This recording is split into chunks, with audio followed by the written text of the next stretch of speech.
Morning. Welcome to the Great Transition Strategy Monday Morning Standup.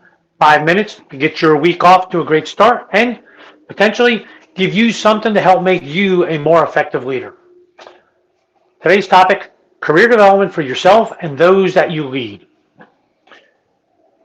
I'm Gary Slyman. I'm an executive coach. I work with high-performing leaders to help them understand themselves, build their self-awareness so they know how they lead, so they can love what they do and be more effective. Career development for you and those that you lead. Where'd this come from? I'm working with a couple of clients that are working on their career development, and one in particular, I want to share how she put together her plan to move forward.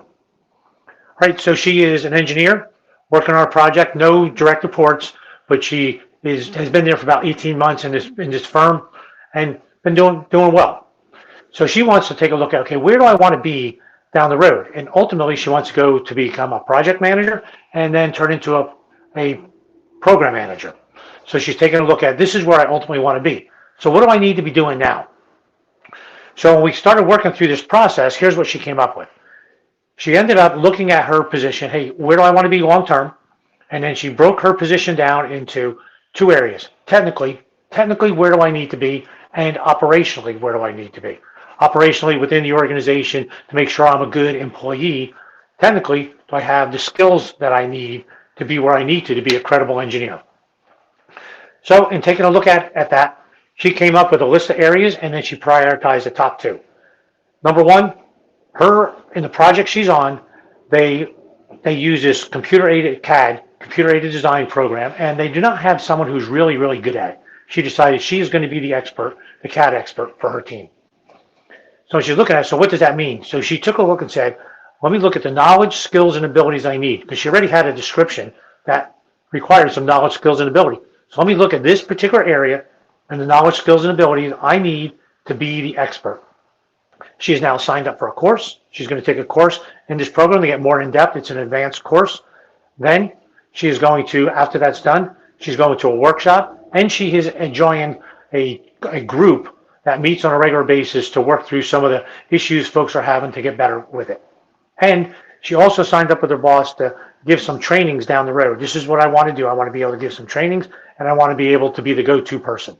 So she has set things up to be really good at this particular area. So she gets the knowledge, skills, and abilities she needs to be technically proficient. The next one she chose was to get a PMP certification.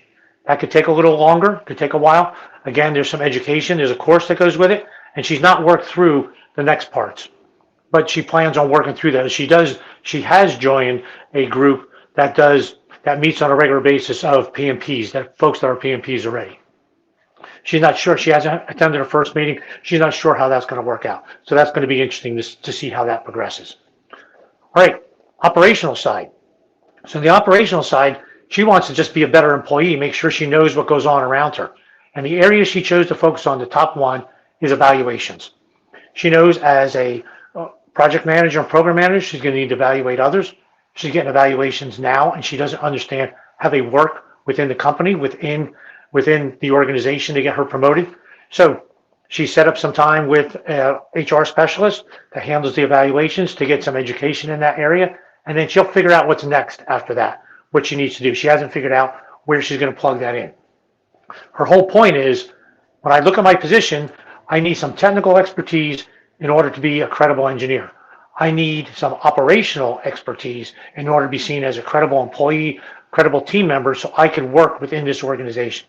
So that's how she chose to break it down, focused on where she ultimately wanted to be 3 years, 4 years from now. She took the long view and then she cranked it into the short view.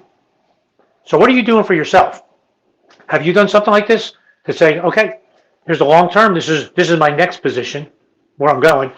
What do I need to do now to be effective at the next level?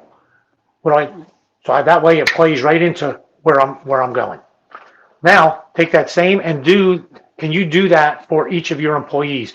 So that way they put together a plan, they own it, and they're the ones who are making the choices of where they want to be and the choices they're making on how they want to develop themselves. Interesting way to approach it. Try it out. See if that works for you. Thanks for listening. Hope that was helpful. See you next Monday morning, 8:30. Have a great week.